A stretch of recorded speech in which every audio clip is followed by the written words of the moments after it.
thought I was going to die. Not quickly. Not with honor. No. We were told the Americans wouldn't just kill us. They would break us first. They tied my hands behind my back, shoved me into a truck with other captured soldiers, and slammed the doors shut. In the darkness, no one spoke. We weren't silent because we were brave. We were silent because every one of us was imagining our own screams. Our sergeant used to warn us back at camp, "If the Americans capture you, you will not return alive." We believed him. I believed him. They said the Americans pulled nails out one by one, crushed bones slowly, made you beg for death, and then made you wait for it. So I prepared myself, not for death, but for the hours I would suffer before it came. Inside that truck, with every shake of the road, I whispered to myself, "Otto, don't cry, don't beg, die like a soldier." I expected chains, fire, darkness. I expected to wake up in hell, but no one had prepared me for what I actually woke up to. The cold glass bottle in my hand, the word Coca-Cola curved across the label, and American soldiers smiling at me. In that moment, I realized the war outside had ended for me, but the war inside my mind had just begun. The day I became a POW, a true World War II story, narrated by Otto Muller. Arrival at the unknown. Truck stopping, metal doors opening with a harsh slam, boots hitting the ground, cold wind, shaky breathing. Otto, voice low, tense. When the truck doors opened, the sunlight felt like an interrogation lamp. "Move! Out! Hands where we can see them!" Their voices were loud, but not cruel. Still, my heart didn't listen. It only knew fear. We jumped down one by one. The ground was dirt, dry, not bloody. I remember thinking, why is there no screaming, no bodies, no cages? But fear is a stubborn thing. So I kept waiting, waiting for the moment the kindness would vanish and the nightmare would begin. They lined us up. American soldiers walked past, checking our pockets, taking our weapons, even taking our belts and shoelaces. One of them looked at me, just for a moment. His eyes weren't filled with hatred, just exhaustion. Maybe pity. That confused me even more. Gate creaking open. A distant murmur of talking soldiers. No screams. We walked through a gate. I thought it would lead to dungeons, but instead, there were barracks, wooden ones, a yard, a water tank, even a place that looked like a small field for marching or playing. No shackles on the walls, no torture devices, no symbols of death, just a quiet camp in the middle of nowhere. And that silence was more terrifying than any scream. Because if this wasn't the torture chamber we were promised, then what was it? Was this a trick, a psychological game, or had everything we believed been a lie? I didn't know, but soon I was going to find out. The first meal and the unthinkable. They pushed us toward a long line of tables. My throat was raw from shouting and cold. My hands, still scarred from the bindings, trembled as they handed me a tin plate.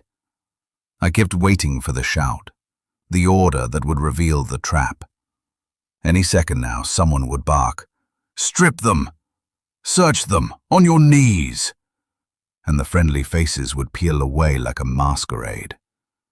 Instead, an American with a soft voice pointed to a seat and said simply, "Sit. Eat. Don't be afraid. He sounded tired, human. His name tag read J. Harris. He didn't glare, he didn't spit insults. He looked for a second, as if he'd rather be somewhere else, maybe 1,000 kilometers away from this fence and these strangers. The food was basic, stew, some bread, and it tasted like the first warm thing I'd had in weeks. I chewed, as if each mouthful was a small miracle. Around me, other German men watched, suspicious, fists clenched, jaws tight. Then I heard it. Laughter, soft, incredulous laughter from one of the men next to me. He was older, a corporal once, maybe. He held a glass bottle in his hand and turned it toward the light. The red script on the label caught the sun. Coca-Cola, he whispered like a prayer. They offered one to me. I remember the weight of that bottle, the cold glass, the way a child might clutch something stolen from a shop, and I thought, for a split second, that I'd been tricked into a dream.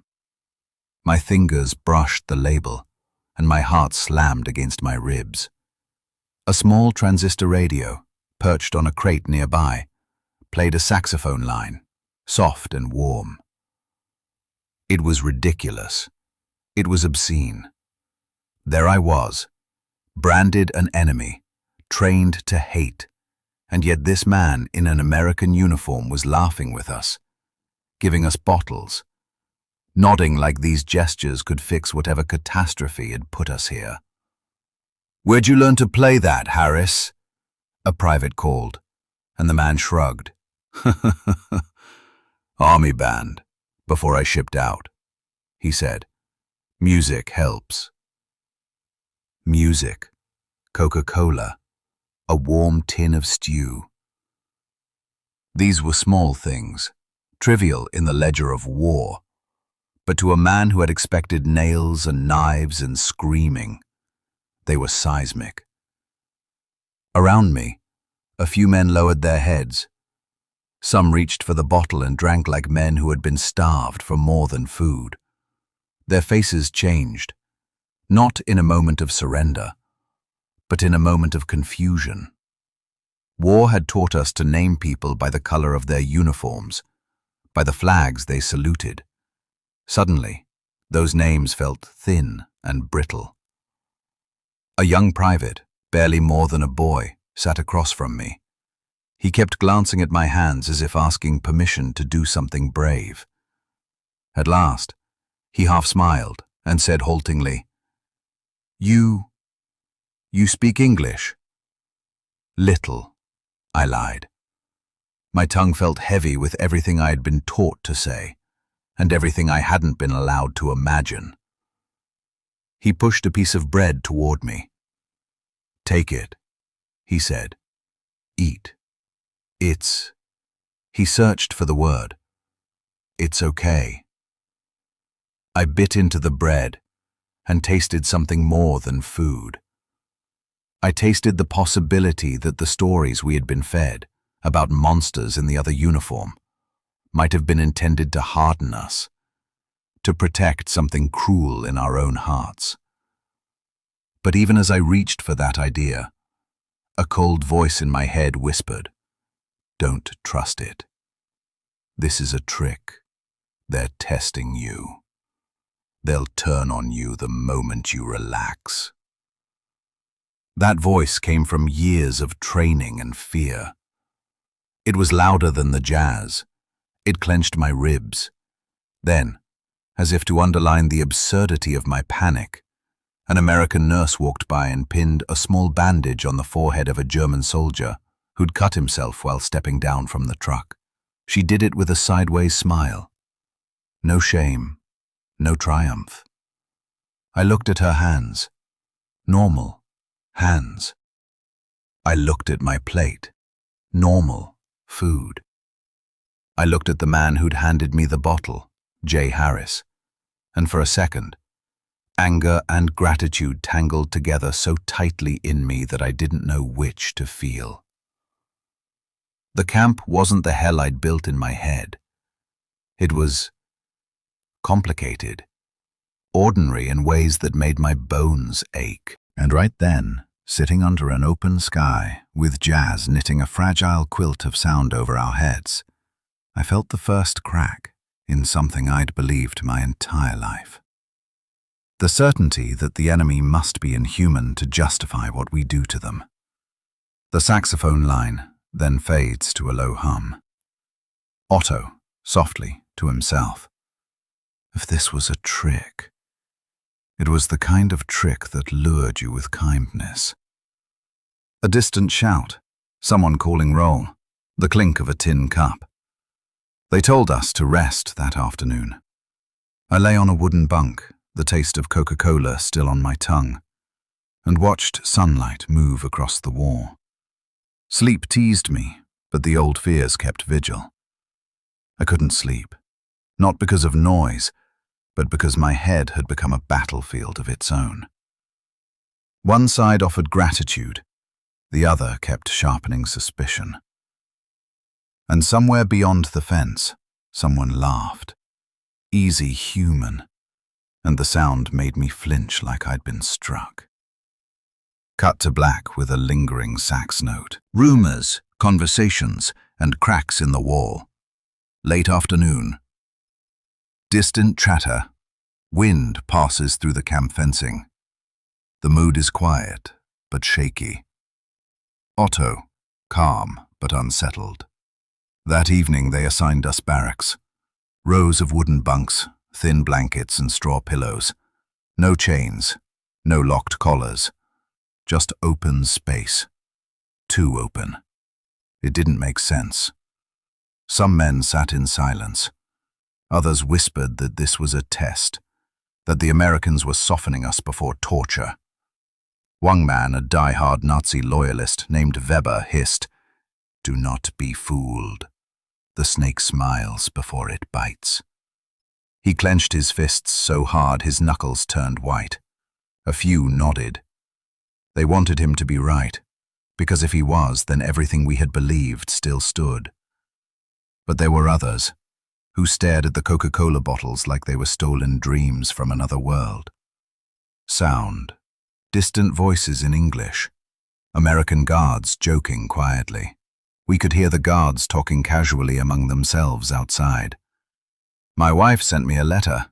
Says the baby's starting to walk." "Really? Damn. You'll see him soon." No hatred in their voices. No talk of revenge. Just normal life. A soldier near me, Franz, a 19-year-old who still looked like he should be in school, not a war, whispered, "Do you think they're really like us?" I wanted to say no. I needed to say no. But my silence said something different. Later, an American soldier, a young black private this time, passed us during roll call. One of the Germans muttered a slur under his breath. I expected rage, violence, punishment, but the private just looked at him. Not with anger, but with disappointment, and walked away. That look stung deeper than any fist. Night falls. Barracks grow quieter. That night I lay awake listening to the breathing of the men around me. Some cried silently, thinking no one could hear. Not from pain, but from confusion. Weber kept whispering hate, feeding on fear. "They will break us. Just wait. Kindness is their trick." But his words sounded weaker now, like echoes bouncing from a wall that no longer existed. Then came the rumor. A new group of captured Germans arrived. Exhausted, dirty, eyes wide with shock.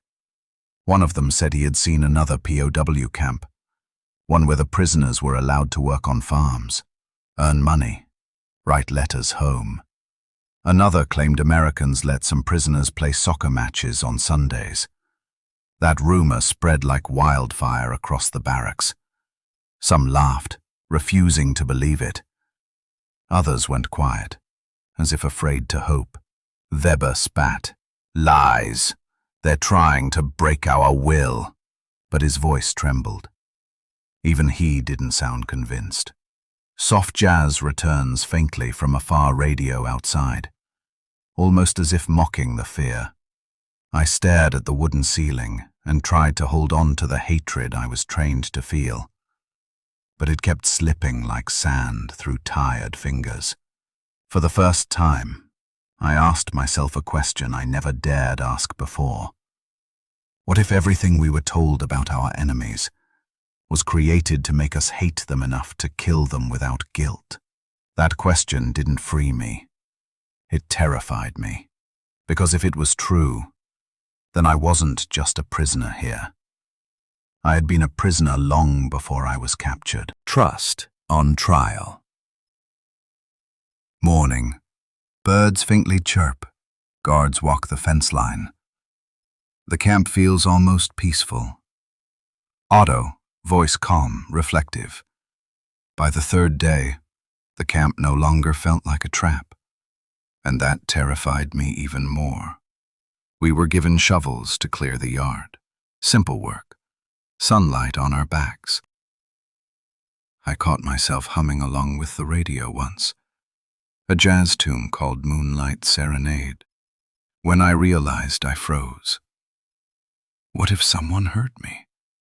What if they thought I was betraying my country by enjoying an American song? But the only person who noticed was Harris. He looked over from the gate, smiled faintly, and said, "Good song, huh?" I didn't answer. I couldn't. My throat closed around the word yes. Later, midday mess hall, quiet chatter. He came to my table during lunch.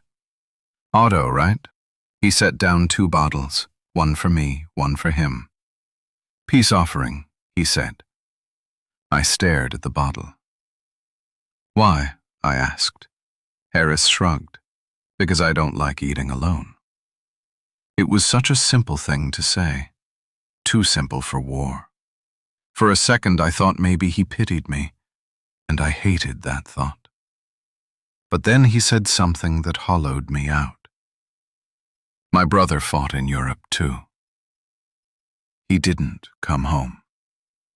Silence. 2 men from opposite sides of the same tragedy, breathing the same air. I wanted to say I'm sorry, but I didn't know how, or if it was even allowed. Sudden commotion, a shout near the fence. A bottle breaks. Then it happened. A guard yelled. We ran outside. One of the new prisoners, Weber, the loud loyalist, had tried to escape. He'd hit a guard with a shovel, sprinted toward the outer gate. Gunfire. Just 1 shot. He fell face down in the dust. The camp froze. For a long moment, the only sound was the wind moving through the wire. I felt something tear inside me. Not pity, not fear, something heavier. Harris was the first to move. He didn't curse, didn't celebrate. He just whispered, "Why do they always run?" and walked away. That sentence haunted me. Evening, dim light through the barracks window. That night no one spoke of Weber. No propaganda, no victory talk, only silence. A silence that felt like shame. I looked at the Coca-Cola bottle beside my bunk, still half full, catching the moonlight. A symbol of everything I didn't understand. War had made me sure of who I was. But peace, even this fragile, uncertain peace, was unmaking me. Otto, softly. They called this place a prisoner camp, but every day it felt less like a prison and more like a mirror. The end of war, the beginning of freedom. Otto, narrator. Weeks passed. The war outside was ending, though none of us believed it. The rumors said Hitler was dead. The guards said nothing, but their eyes looked lighter. No one yelled anymore. No drills. Just waiting. Every morning, Harris would nod to me through the fence. No words, just a nod. A small ritual between 2 men who'd stopped pretending they understood any of this. Then, one morning, The siren that usually called us to roll call stayed silent. A truck arrived. An officer stepped down, holding a clipboard and a tired smile. He said one word that didn't sound real. Home. They were releasing us. Some cried. Some laughed like madmen. I just stood there, clutching my metal cup, afraid to breathe. Home. I wasn't sure where that was anymore. As we lined up by the gate, Harris walked over. He didn't say goodbye. He just reached out his hand. I hesitated. His palm was calloused, the same as mine. When I finally shook it, he said quietly, "War ends when men stop listening to the voices that need it." The road outside stretched into nothing. Dust, fields, silence. No cheers, no flags, just the sound of boots and the occasional clink of a canteen. I turned once, looked back at the camp. The fences still stood, but they no longer looked like prison bars. They looked like lines on a map I'd finally stepped beyond. For months I'd imagined this moment would feel like victory. It didn't. It felt like waking up from a long illness. You're alive, but you can't remember who you were before the fever. When I finally reached my village, I saw ruins where houses had been. Faces I didn't recognize. People afraid of each other. The war had eaten everything, except, somehow, the memory of a smile from a man who'd offered me a drink in a place I'd called hell. I still have that bottle. Empty now. Cracked. But I kept it. Because it reminds me that humanity can survive even where the world says it shouldn't. Otto. Final line. I went to war believing the enemy was less than human. I left it understanding that the only thing that makes us monsters is believing that lie. The day I became a POW. A true story, inspired by real accounts of German soldiers in American POW camps, 1944 to 45.